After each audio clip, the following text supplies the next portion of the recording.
Kemudian minggu kemarin juga kita bahas tentang daripada sholat hadiah, di mana Nabi SAW bersabda, yang kurang lebih sayangilah mayat-mayat kalian, maksudnya sayangilah keluarga kalian yang sudah meninggal.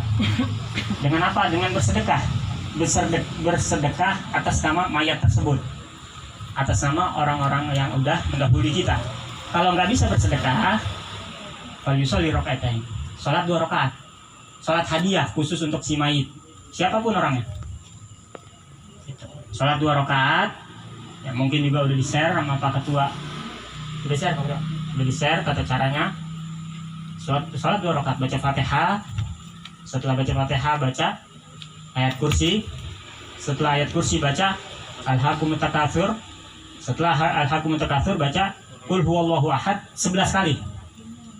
Jadi ayat kursi sekali, jadi baca Fatihah waladhdallin amin. Kemudian baca apa tadi? Ayat kursi sekali, Alhaakumut Takatsur sekali, Qul huwallahu ahad 11 kali. Rakaat pertama begitu, rakaat kedua begitu bacanya. Salam. Setelah salam ada doanya, Allahumma inni shallaitu hadhihi shalah. Kita khususkan untuk nanti disebut namanya. Kalau kita mengerjakan itu, kata Nabi SAW, maka setelah sholat itu Allah kirimkan berapa kemarin? Kalau nggak salah 70.000 malaikat. Yang masing-masing malaikat ini megang hadiah serta cahaya untuk menggirangkan si mayit yang kita doakan tersebut. Misalkan kita sholat khusus orang tua kita, maka 70.000 malaikat datang ke kuburan orang tua kita untuk memberikan hadiah dan juga untuk menerangkan kuburan tersebut dan juga untuk menggirangkan mayit tersebut. Sampai kapan? Sampai datangnya hari kiamat. Dahsyat itu. Kalau kita bisa kerjain, ada waktu luang kerjain. Kemudian niatannya juga tasyakuran milad Muhammad Yusuf Bintang Susanto atau Anang yang ke-20. Loi barik fi. Amin. Amin.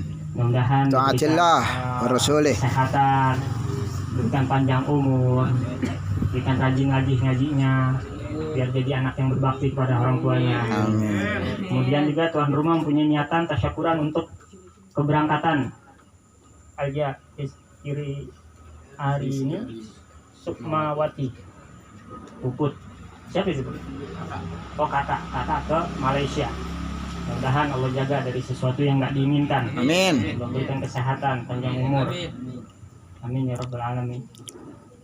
Bismillahirrahmanirrahim. Melanjutkan kepada pelajaran yang mana kita masuk daripada bab tasawuf,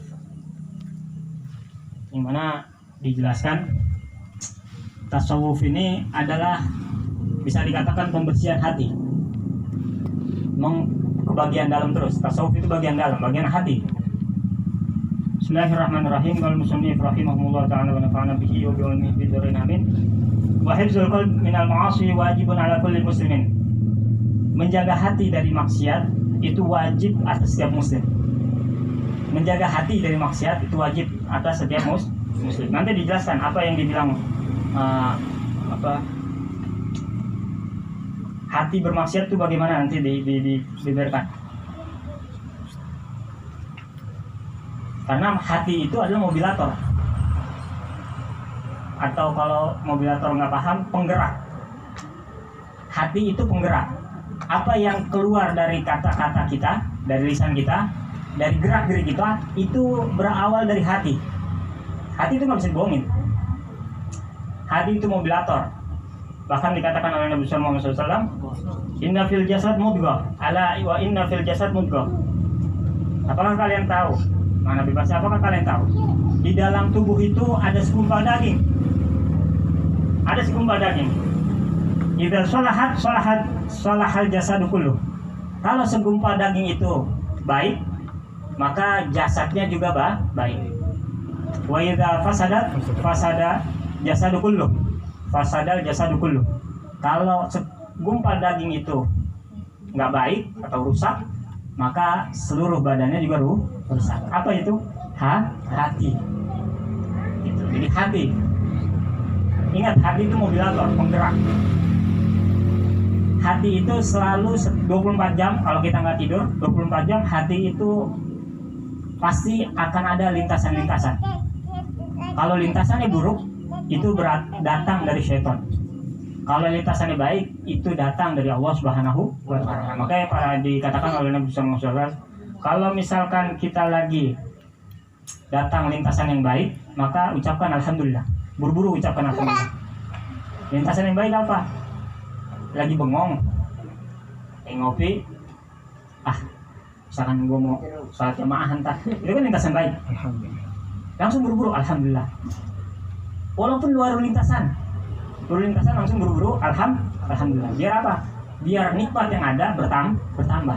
Dan syakar tuh lazi dan aku. Itu yang buru-buru kita. Kalau misalkan kita sadar lintasannya buruk, maka buru-buru ucapkan a'udzubillahi minasyaitonir rajim. Contoh lintasan buruk gimana? Lintasan buruk bagaimana ya? Gimana lintasan? Ntar teman gue lagi bengong nih. Bukan. Koreknya tuh tolong korek lagi. Itu kan orang nyolong itu sebelumnya ada lintasan. Ya, kan dibilang hati itu penggerak. Apa yang dilakuin sama dia, apa yang diucapin itu berawal dari hati. Termasuk curan trek. Nyolong korek itu termasuk dari hati. Kalau lagi lintasannya buruk kayak gitu, kita buru-buru ta'awud atau berlindung pada Allah Subhanahu wa Ta'ala. Bahkan dikatakan barang siapa yang dia ahli fikih tapi dia nggak ahli tasawuf, maka dia orang fasik. Maksudnya barang siapa dia ibadahnya rajin sesuai dengan ilmu, tapi dia nggak punya ilmu hati, yang dibilang tasawuf itu nggak bersih hatinya, maka dia adalah orang yang rusak atau fasik. Dan barang siapa orang yang hatinya bersih tapi ilmu kesehariannya untuk sholat, ibadah dan sebagainya nggak ada, maka dia adalah orang yang nggak bertuhan. Tapi kalau misalkan dia punya ilmu ibadah, dia punya ilmu hati yang bilang tasawuf itu, maka dia adalah orang-orang yang benar jalannya.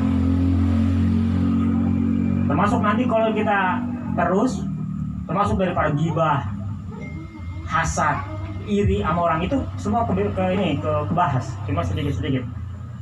Jadi menjaga hati dari maksiat pada Allah Subhanahu wa Ta'ala itu wajib, hukumnya wajib atas setiap muslim, laki perempuan.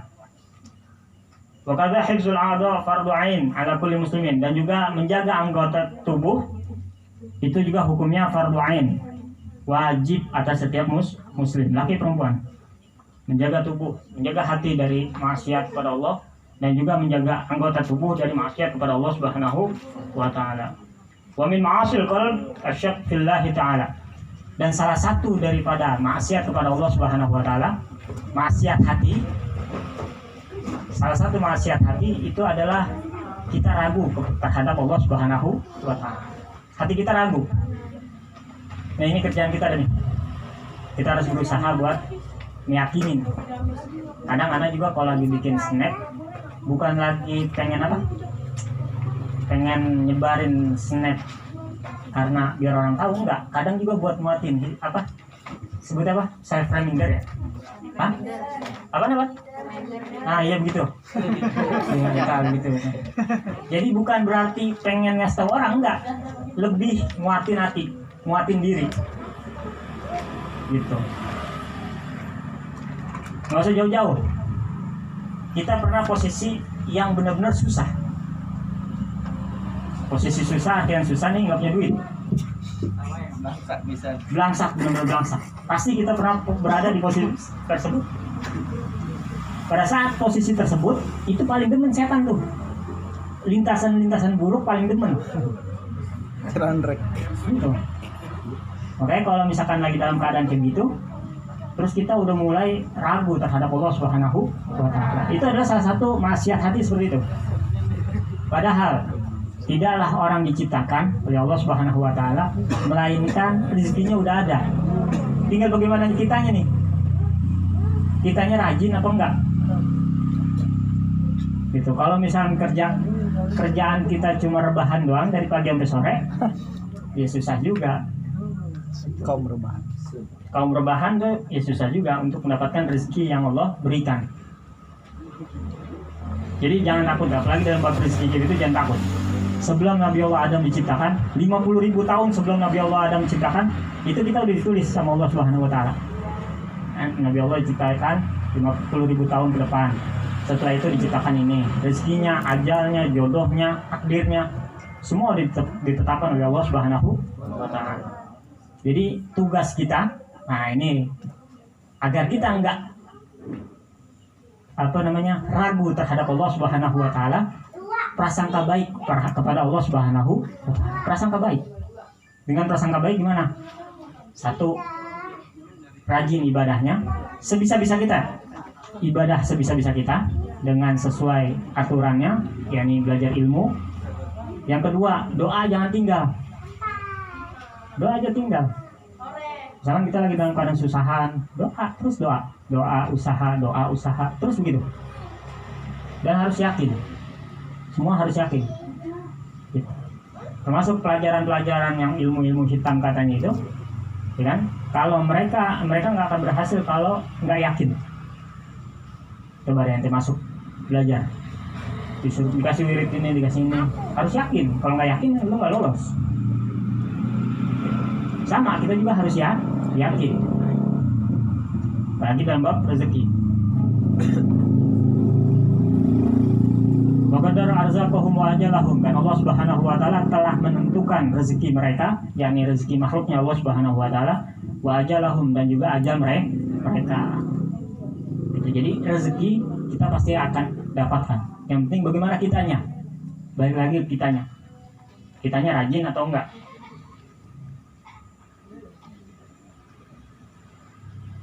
Jadi salah satu maksiat hati ini memang agak berat, cuma kita tetap harus berusaha. Wal amnu min makrillah, dan juga merasa aman daripada makarnya Allah Subhanahu wa taala. Yang maksud makarnya Allah ini adalah pokoknya orang tuh nggak ngerasa takut terhadap makarnya Allah. Yang dibilang maksud makarnya Allah itu adalah tatkala dia diberikan rezeki tapi dia ngejauh dari agama Allah. Itu namanya juga dikatakan istidraj, penguluran. Gampangnya tadinya kita ngaji rajin, dapat kerjaan. Yang tadinya seminggu 2 kali jadi seminggu sekali. Yang tadi seminggu sekali jadi 2 minggu sekali. Yang tadi 2 minggu sekali jadi sebulan sekali. Gara-gara kerja nih, gara-gara nikmat yang diberikan oleh Allah Subhanahu wa taala. Tapi nikmatnya ini bukan nikmat asli, melainkan makarnya Allah Subhanahu wa taala. Makanya guru kita senantiasa mengajarkan, kalau doa, nanti mau doa cepat dikabulin. Mau gak? Mau. Satu kuncinya, ngajinya rajin, doanya berkencang. Ya Allah, mudah-mudahan berkah ngaji, saya dapat kerjaan, atau saya dapat jodoh, atau saya dapat apa. Terus setiap mau berangkat ngaji begitu, itu pasti cepat tuh. Tapi ntar ada ujiannya. Pada saat kita dapat apa yang kita minta, ya kan? Kita lupa apa enggak nih yang pengajian. Kalau kita lupa pengajian, yang kita jadiin senderan untuk doa, ya kan? Maka nanti apa yang dia dapat dijatuhin sama Allah Subhanahu wa taala. Karena apa? Karena khianat dalam doa. Gara-gara itu kita dapat nikmat. Setelah kita dapat nikmat, kita ngilangin yang gara-gara itunya. Kita nggak hadirin lagi gara-gara itunya. Itu adalah khianat dalam doa. Khianat. Dan juga yang dimaksud daripada istidraj itu adalah tatkala misal kita melihat orang, dia ibadahnya jarang, tapi rezekinya lancar, ngalir terus. Nggak usah ngiri kita dalam hal itu. Gitu. Kalau misalkan dia maksiat atau dia nggak ibadah terus rezekinya lancar, itu bukan nikmat daripada Allah. Itu adalah siksa daripada Allah Subhanahu wa taala. Siksa yang dibentuk dengan nikmat. Gitu. Nikmat kita, kehidupan kita bukan di dunia. Ad-dunya sijnul mu'minin. Dunia itu penjara orang mukmin. Kehidupan sementara. Dunia kehidupan sementara. Kemarin beredar tuh di videonya Mimi Peri. Mimi Peri tahu gak? Tahu Mimi Peri? dengan kata ya, yang apa Alphard, masalah mobil Alphard, mobil mewah atau rumah mewah, kata dia apa, itu semua nggak ada gunanya. Semua nggak ada gunanya, kita semua berakhir dalam keranda gitu. Ya kan keranda aja nggak bisa masuk mobil Alphard, berarti kan keren-keren itu mobil kalah sama mobil ambulan.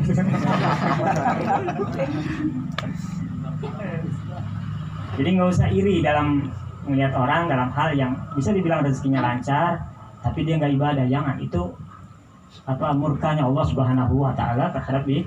Nggak usah iri.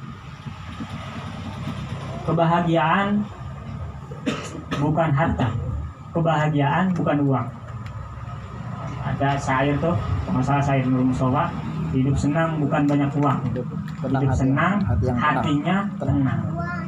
Nggak usah jauh-jauh, lihat teman kita kanan kiri, bisa dibilang ekonominya di bawah, tapi hidupnya senang, enak, nyaman, bahagia. Nggak usah jauh-jauh melihat orang yang yang di dalam kampung aja, lihat. Sekali kalau kita pengen lihat apa arti kebahagiaan, lihat kanan kiri teman kita, lihat tetangga kita, dia masih enak hidupnya, ketawa, padahal dia kagak. Ya, senang, bisa ngerokok, gitu.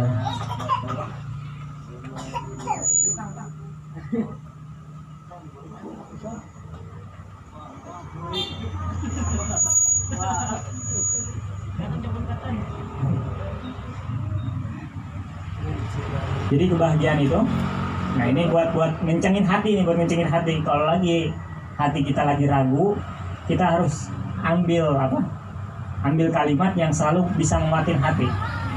Jadi kalau posisi kita lagi susah dalam bab rezeki, ingat, kebahagiaan itu bukan harta, kebahagiaan itu bukan uang, kebahagiaan itu adalah rasa. Ingat, kebahagiaan rasa yang ada dalam hati, yang rasa tersebut dikasih sama Allah Subhanahu wa Ta'ala. Jadi untuk mendapatkan kebahagiaan, kita harus cari perhatian Allah Subhanahu wa Ta'ala. Cari perhatian Allah, gimana caranya? Nah, untuk tahu gimana dapat perhatian Allah, itu dengan kita ngaji. Seperti ini. Dengan begini kita tahu, oh kita harus bakti sama orang tua. Kita bakti. Berusaha doain, berusaha jirangin, maka kita dapat nilai perhatian daripada Allah Subhanahu wa Ta'ala. Itu udah mulai kebahagiaan yang akan diberikan oleh Allah Subhanahu wa Ta'ala. Kalau lagi posisi sempit dalam urusan rezeki, ingat, kebahagiaan adalah rasa, bukan uang. Gitu. Banyak orang duitnya banyak, tapi dia nggak tenang, ya kan? Makannya bukan nasi, gitu. Makannya dilarang ini, dilarang ono, gitu. Lah kita duit kagak, makan kita atau masuk.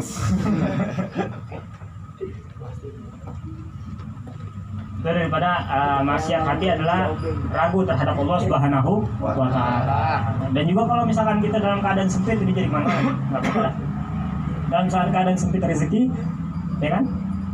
Upayakan sholat duha minimal 2 rakaat. Waktu duha tuh kurang lebih dari jam 7 pagi sampai zuhur. Waktu sholat duha, gitu. Baca, bisa dibilang baca surah rakaat pertama baca wadduha boleh. Kalau nggak bisa baca kuliah kulhu. Kuliah rakaat pertama kuliah, rakaat kedua kulhu. Kalau memang nggak bisa juga, udah baca itu salat duha, sunat duha rakaatain, paling sedikit 2 rakaat. Di antara jam segitu, dari jam 7 sampai jam 12, jangan sampai zuhur. Salat duha itu adalah salah satu melancarkan rezeki. Terus juga kalau ingin mendapatkan kelancaran dalam rezeki, sering-sering banyak sholawat dimanapun kita di jalan. Itu nggak perlu bawa tasbih, bawa tasbih kemana-mana, nggak perlu. Cukup dalam hati, sambil jalan, sambil macul, sambil gulung karpet, sambil gelar karpet esok, ya. pulang gelar karpet ngeluh. Banyak-banyak baca sholawat. Gitu, banyak sholawat. Dan juga kalau misalkan ingin rezeki lancar juga, kalau ada rezeki lebih sedikit, kasih ibu kita rezeki tersebut. Kalau rezeki kita mau lancar, apa yang kita punya dalam rezeki, kasih ibu kita sedikit. Untuk menggirangkan ibu yang masih ada, itu adalah dengan kita memberikan rezeki atau hadiah. Kalau mau girangin orang tua, ayah, itu apa yang dibilang iyain. Ayah nggak butuh duit, coba yang kasih dah, nolak. Pura-pura nolak. Ayah beliin rokok aja ya. Kalau mau bakti, kalau mau girangin ayah, itu apa yang dibilang sama ayah, iyain. Nurut, pasti girang, itu pasti cinta. Tapi kalau mau girangin ibu, apa yang kita punya sedikit, kasih rezeki atau hadiah atau beli makanan atau beli apa gitu. Nah itu juga untuk melancarkan rezeki. Jadi yang dibilang maksiat hati itu adalah yang pertama, ragu terhadap Allah dan juga merasa aman dari makarnya Allah Subhanahu wa taala. Wal qunut min rahmatillah, dan juga merasa putus asa dari rahmatnya Allah. Nah ini juga kita harus hilang ini. Gitu. Kadang kita ke posisi putus asa nih, bengong, kayaknya udah susah, mau ngapain susah, dengan putus asa, ya udah, bagaimana kek gitu. Jangan sampai begitu. Rahmatnya Allah Subhanahu wa taala itu luas. Arti rahmat itu kasih sayangnya Allah. Allah yang bilang kok. Allah yang Maha Pengasih dan juga Maha Penyayang. Nah, kenapa kok kita yang bisa dibilang berusaha memperbaiki diri, mendekatkan diri kepada Allah, kok kita susah? Soalnya kita tuntut Allah, kita doa. Kan Allah juga janji, ud'uuni astajib lakum, mintalah kalian terhadapku, maka aku akan berikan. Tuntut Allah. Ya Allah, kau yang bilang kami untuk berdoa, kau pasti akan kabulkan. Oleh sebab itu, tolong kabulin. Kayak kita ngerengek sama orang tua.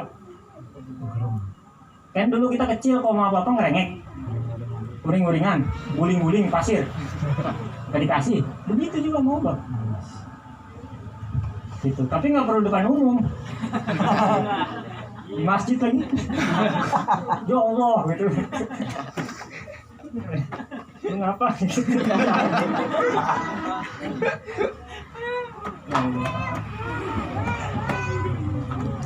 Putus asa daripada rahmatnya Allah Subhanahu wa taala. Wa takabbur ala ibadillahi taala, dan juga merasa sombong terhadap hamba-hambanya Allah Subhanahu wa taala. Nah, ini juga penyakit hati. Maksiat hati itu kita merasa sombong terhadap umat manusia yang lain semua. Mau dia muslim ataupun non muslim, itu maksudnya Allah Subhanahu wa taala. Merasa sombong. Mentang-mentang kita bisa, kita merasa sombong. Mentang-mentang kita sering ngaji, kita merasa sombong. Nah, itu harus dihilangin. Jangan memandang sebelah mata siapapun orangnya. Mau dia tukang mabok, mau dia tukang judi, ya kan? Mau dia tukang bertato gitu, mau yang rambutnya bagaimana, pokoknya mau gimana kek. Jangan dipandang sebelah mata. Itu karena itu adalah maksiat hati. Merasa sombong itu adalah maksiatnya hati. Harus dihilangin tuh. Gitu. Seharusnya kalau kita melihat teman-teman kita atau orang lain yang belum dapat nikmat kayak kita duduk di pengajian, doain. Jangan dikatain. Doain. Mudah-mudahan dia dapat hidayah. Itu minimal begitu ada. Ya Allah kesian. Kalau nggak ada ngenyes di hati, ya Allah kesian. Masih muda udah begitu. Kalau kita mau lihat nikmat kita dapat nikmat lebih atau enggak, berapa umur kita? Rata-rata 20. Ya, kurang lebih rata-rata 20. Lihat teman-teman kita 20 di luar. Atau misalkan kita masih sekolah, lihat di sekolahan. Umur-umuran kita. Wah, udah macam-macam. Naudzubillah min dzalik. Untung kita masih dijaga. Ada yang, wah naudzubillah, ada yang hamil di luar nikah, hamilin. Ada yang bandar ganja. Ada yang ini, ada yang udah naudzubillah min dzalik. Itu orang lain.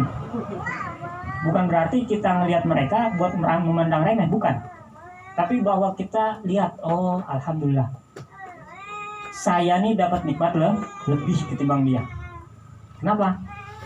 Ya itu keadaannya, umurnya saya sama, tapi dia kecebur.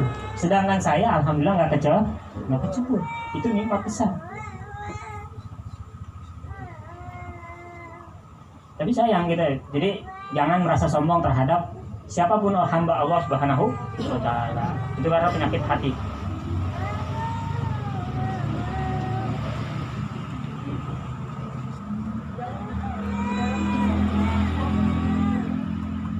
Artinya merasa sombong tuh, salah satu yang dibilang sombong adalah tatkala misalkan kita dengar sesuatu dari, bisa dibilang orang siapapun itu, kita nggak terimanya, itu sombong. Kita dinasihatin, kita nggak terima, itu sombong. Salah satu sombong tuh seperti itu. Kita dinasihatin, kita nggak terima, itu sombong. Makanya ada perkataan unzur makola wala tanzur man kola. Lihat isi pembicaranya itu apa, jangan lihat siapa yang bicara. Gitu. Kadang orang yang bicara itu juga orang-orang yang bisa dibilang betato, orang-orang yang mabuk. Itu yang bicara, jangan lihat dianya. Kalau lihat dianya jadi kita sombong. Lihat isi pembicaranya apa, kalau baik kita ambil, nggak baik jangan diambil gitu.